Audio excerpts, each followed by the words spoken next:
All right, sorry about that. The recorder, the memory got full, so it just cut off on me. But anyway, the point I was making was the book I'm reading is a European set book, and it's just they take it for granted in the book. The characters do that they have an employee-friendly attitude at work, and also there's a scene where he passes out with in a shower because he's let his diabetes get out of control. He wakes up in the hospital, and it's like not worried about the bill, not worried about because we're going to be taken care of because this is let's just say the evil word, socialist system. Oh. Well, they also have a much longer history in Europe where people have for centuries been fighting for their rights continuously over and over. You also have a strange cycle where the Black Death would come along and wipe everybody out, and suddenly there were fewer people to do the same jobs, and so they were able to command higher wages, better situations, etc. But it has been a continuous process for hundreds of years, people vying for their rights in a civil society. Well, in our country, 100 years ago, our great grandparents fought for labor unions, That's right. fought for workers' rights, fought for federal regulation of workplace safety, and now this generation is to hell with all that. Yeah, Just give it up because we think the billionaires deserve more money because they're more godly than we are. the numbers have fallen from 40 and 50% enrollment in unions earlier in the 1900s to 13% currently. And they're trying to disband unions right now. They're doing this. One of the biggest groups is the U.S. government employees and the unions that represent them. And with the shutdown, with Trump's shutdown ongoing, they are now furloughing people and just laying them off and doing away with jobs. And by doing this, they're defanging the unions. They're removing membership from the rolls. And they're working to undermine all the rights that were codified in law, granted to these government employees. It amazes me. My parents sent me to that crazy Christian school because of... What school was that? The name of the school is Athens Christian School in Athens, Georgia, founded in 1970 by Bob Jones graduates. So it was pro-Republican, very racist. Anti-union. And so my parents sent me to that school, my sister and me to that school, because of prestige and status. We're making more money now. Our children attend private school. They don't go to school with blacks. And but the school, in addition to teaching us Christianity, which they thought was wonderful, they also taught us only the Republican Party speaks for Jesus. Unions are bad. This, the Democrats are evil. Franklin Roosevelt was evil. And these are things that my parents didn't believe in at the time. So I would come home and tell my mother, did you know John F. Kennedy was an evil person and the Kennedy family's evil? And she would be like, no, they weren't. What are you talking about? And did you know that FDR just made the Depression worse? What are you talking about? You're crazy. But now things have flip-flopped. Now they've become totally devoted to the Trumpian cause, and I remember coming home. Now, when you get home from school today, children, remind your parents to vote for Reagan, because otherwise this country will descend into a socialist swamp of evil. Okay, Mom, you got to vote for Reagan. Reagan? He's going to privatize the post office and I'll be out of a job. My parents were totally against all that. And then when Reagan died, I remember my dad saying, always liked old Reagan. What are you fucking talking about? You couldn't stand him. You never voted for him. You're supposed to get more conservative as you get older. And you do in some ways. I don't like yoga pants. I don't like yoga pants. I don't like certain clothing trends. I don't like certain hairstyle trends. But as far as becoming more conservative in the sense of, no, we must deny these people rights. We must force these young men to join the army so they can learn discipline. No, I don't know. I've become more progressive as I've gotten older. Yeah, my dad has too. I was brought up with the idea that you join the military right after high school. You do your 2 years, and then you go to college, and with the belief that you should do national service, that we should have a national service. And my dad now is just like, no way, no way. He has become extremely liberal in his old age, even though he was like us socially about certain mores and behaviors conservative. He's always been a live and let live kind of person, and he's always pointed out hypocrisy, and he never could stand religious hypocrisy specifically. But he has become an atheist in his old age. Do they still have the Peace Corps? They did up until a couple of years ago. I don't know now. I really don't. Because I remember PSAs back in the 70s and early 80s. You know, join the Peace Corps. It's the toughest job you'll ever love. And I just can't see that even being a thing now. Well, I don't know. I mean, they've done away with USAID. And that is devastating. There's some place online, some university has a tracker of how many deaths around the world are attributable to Elon Musk and the Doggy program and all the cuts that they did. And last I knew, it was over 300,000 deaths specifically attributable to Elon and DOGE. Isn't it amazing that whole era came and went, and it's like everybody's forgotten about it because it was supposed to be this big program. Crap. I mean, the way they spoke, it's going to be ongoing, and you know, this department will be ongoing to monitor government waste and inefficiency, and we're drowning in chaos on a daily basis. They stepped in, fired a bunch of people, stole all this data on all U.S. citizens, and then disappeared into the night. And that was the end of that. Yes. Oh, Lord. I thought it was funny. Jimmy Kimmel this morning was saying, they released the results of Trump's physical. His erections can deadlift a Cybertruck. Oh God. I don't want this program to devolve into political bitching every time. Sometimes we need to absolutely get it out of our system. Other things we can bitch about. Oh, sure. There's plenty of things for us to worry about. Nothing but worry. This has been a particularly bad week because we're now at week 3 of the government shutdown and people are getting dismissed. And they're being told you're not going to get your back pay. And they've completely undermined the civil service. And my family is entrenched in the civil service and the military. And they announced something about Department of Homeland Security is cutting certain types of cyber programs. I've got 2 cousins, and one of them is married to somebody. Now, all 3 of them are in cyber programs down at what is Warner Robins. They've got a whole facility down there.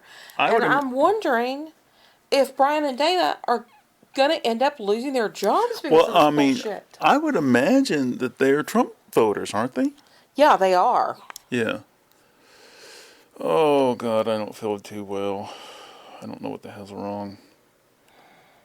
I got two cups of tea waiting on me in the sink, and I don't think I'm going to drink them. I think I'm just going to... Wait a minute. You said, I imagine they're Trump voters. Does that mean we have less compassion for them? Or is it No, the it's sharks just- eating their face? Oh, the It's the idea that leopards eating their face kind of thing. this total disconnect between what's happening to them and who's doing it and your Yeah. support for them. Yeah.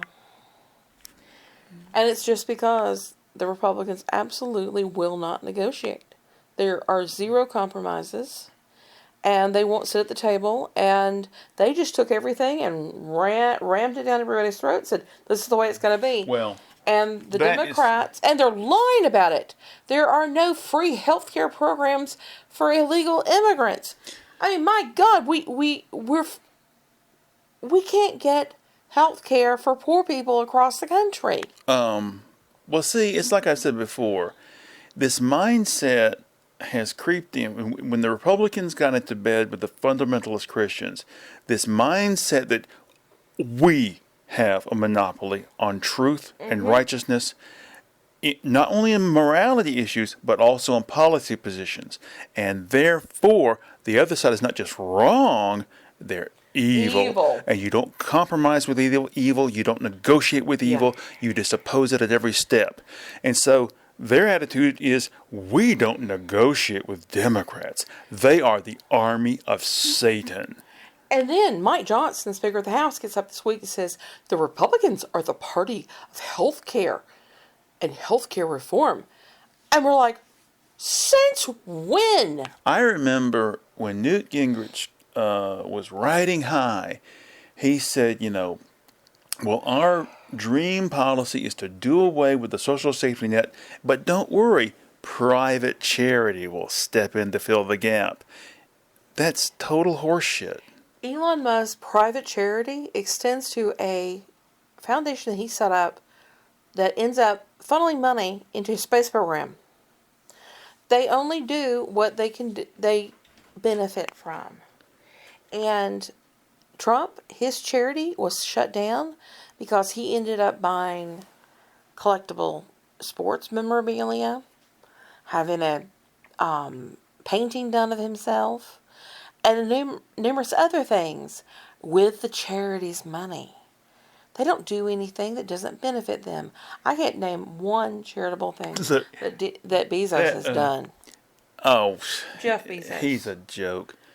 Look, that thing with Melania going. Which one? They were talking to the Navy, and she was going, "Oh yeah, Navy," and they were saying it back to her, and it's like, can you imagine the briefing she had before this? Okay, Mrs. Trump, now it's "Hoo yeah, hoo yeah." Yeah, just oh my God! And now you keep saying it over and over until you're sick of saying it. Okay, it was embarrassing. Isn't that a Marines thing or something? I don't know if it's an Army thing. We saw that on that show. It was on a Navy ship. She did it. But we saw it on some show just recently where you were watching some show and Gerald McCraney was saying that they're fake soldiers because I said that to them and only that's, remember what I'm talking about? Yeah, I know what you're talking about. Well, I can't anyway, remember which one it is. I wanted somebody to do a parody of Melania Trump and take the audio track from Fawlty Towers when Manuel is going, I can speak English. I learned it from a book, and put that coming out of her mouth. With AI they do that now, but we don't use AI because it's horrible. It's a weapon of deception for the future. Yeah. I have a sneaking feeling that by the time the next presidential election comes around, if they haven't canceled it, they're going to use AI to tell everybody, Trump won, Trump's the new president. And they have a news blank out, and, all people... that's what happened in Venezuela. Today, the Nobel Peace Prize was announced, and the woman who won it was in opposition to Maduro, as well as Chavez earlier. And she was not allowed to run as a presidential candidate. So she ended up backing somebody from her political party. Well, they had the election, and Maduro just happened to win again. And apparently all the experts say he didn't just happen to win. The other side actually won, and they just ran stories that said, oh, he won. Yeah, I was thinking about that just a couple of days ago. I wrote it down. What if one day they use CGI and to just go, well, look, there's Trump taking the oath of office for the third time. Who are you to dispute this? It looks just like it's really happening, doesn't it? Well, I guess so. I guess that's the way it is. Who are we but simple peasants? We can't dispute it. They're going to be trotting him out the way that they did in Woody Allen's movie Bananas, where they roll the leader out in a wheelchair in front of the sunset. I've thought about that before. I thought, yeah. And you remember, it's like national news concludes its broadcast day, and it shows the leader sitting in this wheelchair with a dog beside him. He's waving at the camera, and people at home watching it, they wave back at him. It. Oh my God! Yeah. No, that's not Bananas. That's Sleeper. Sleeper. Yeah. Sorry. And oh Lord! All right, we got to wrap this up. I got other shit to do. I finished a painting and I got to start a new one. And tomorrow I have to go out and do some errands, and I don't know how I'm going to get all this done. You know, I got shit to do. you can put off the lab work for another week. Yeah, well, so the thing is, And- the lab work has already been put off because I got pissed off at the doctor's office and stormed out. Well, So- it would help if they actually would do things in a timely manner. First off, they left you waiting in the room to get your vaccinations, and the person who was supposed to do it gave the other person a lip. Nobody told me I was supposed to be doing that. Well- and then they said you need to go out to the waiting room. Okay, let and me wait tell to the get your story. appointment. I'm the one who Okay, was fine, there. fine. All right, so this is the weekend of my mother's memorial service. That was on a Saturday, but my Friday was a doctor's appointment. I had to get home from work. No, I'd been off the night before. That's right. Yeah. I got home from work. I had to get some sleep immediately and then go back out. Or maybe I left. I can't remember. But anyway, You were off the night before. I left early to get to the doctor's appointment because I wanted to be seen early. I got there early. They took me back early. And amazingly, the doctor came in relatively quickly. And I thought, okay, we're going to be out of here. He goes, well, your hemoglobin levels look a little low. Luckily, the phlebotomist is here. So if you want to get your blood drawn here, we can do that and get taken care of. Okay.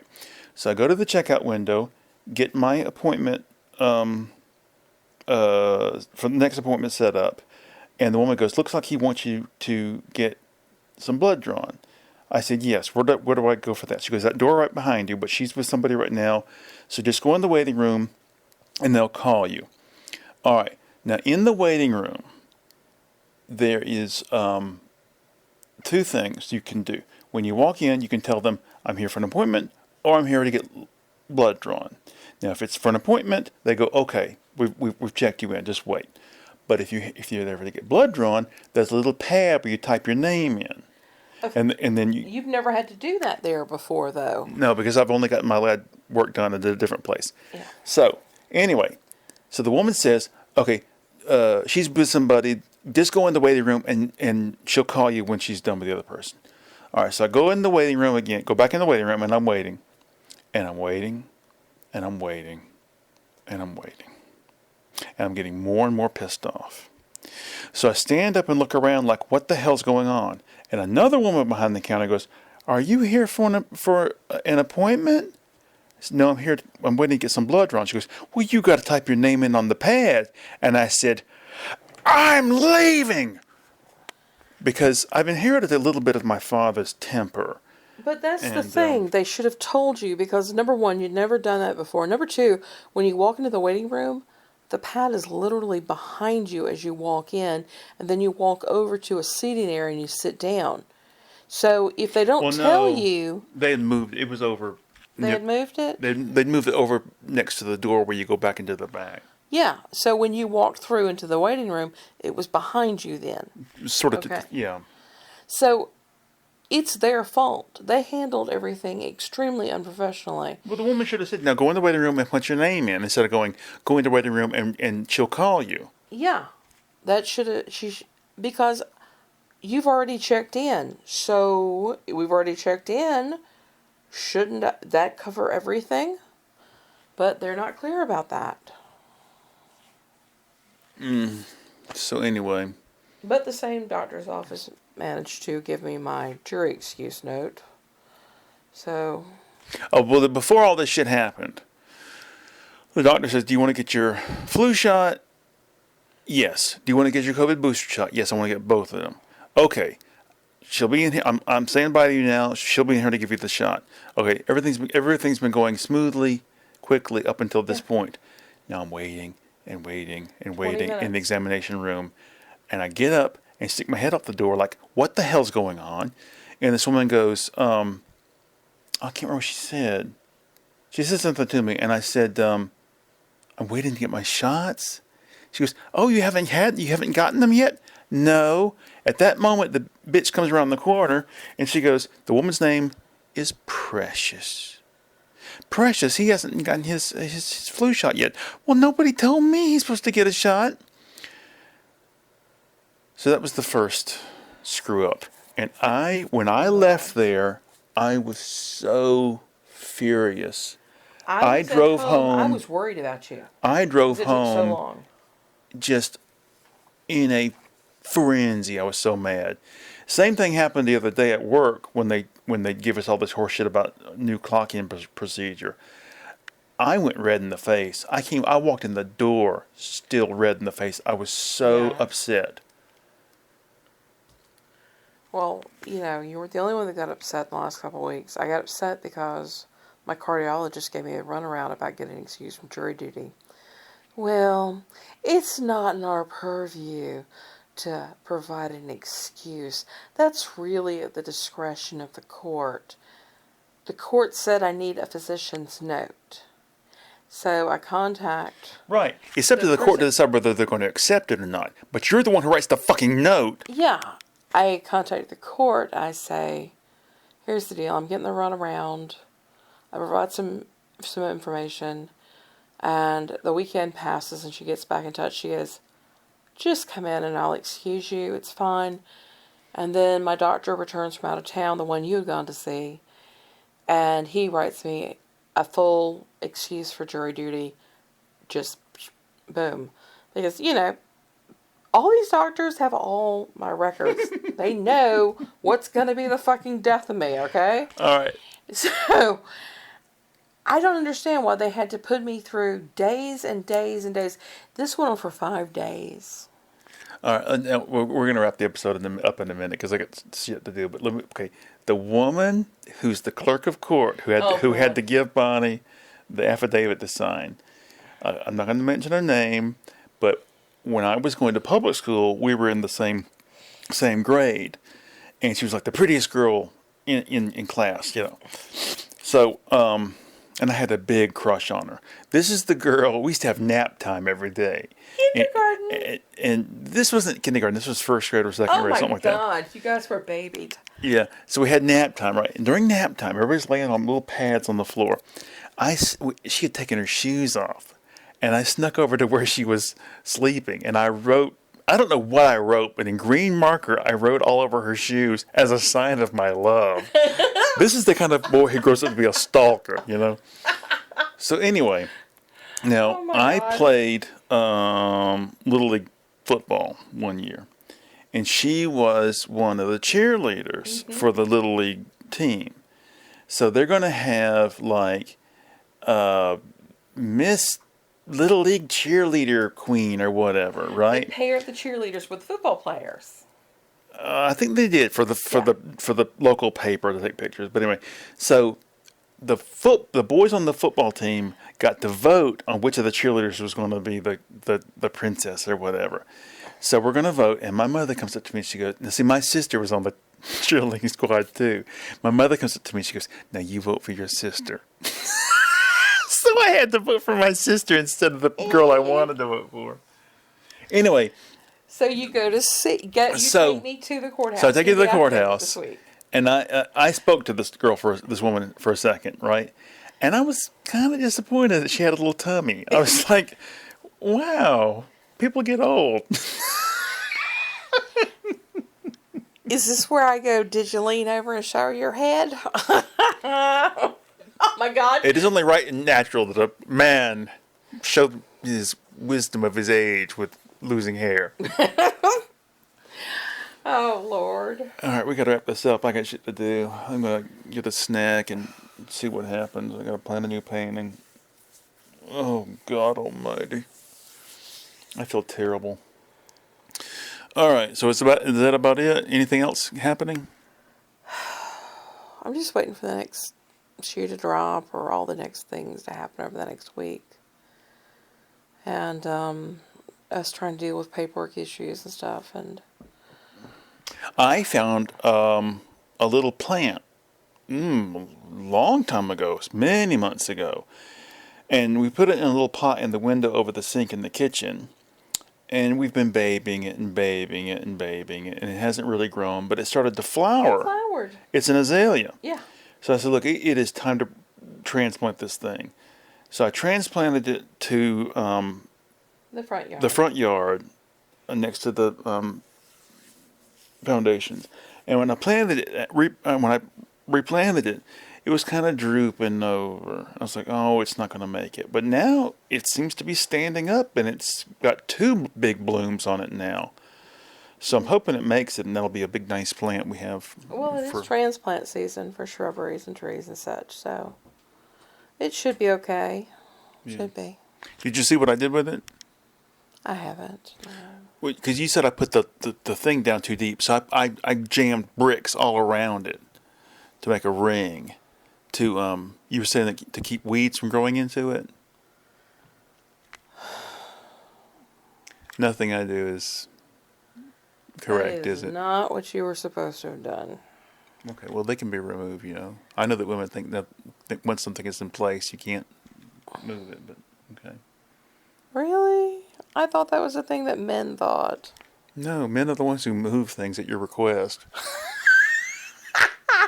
Reminds me of your father bitching. One of the reasons I couldn't stand Jane was every time I'd walk in the door, can you move this furniture, please? Oh my God.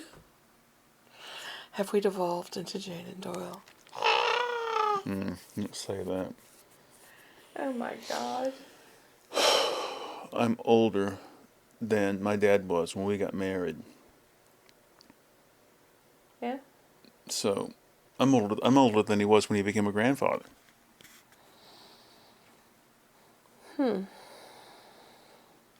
Our kids Bizarre.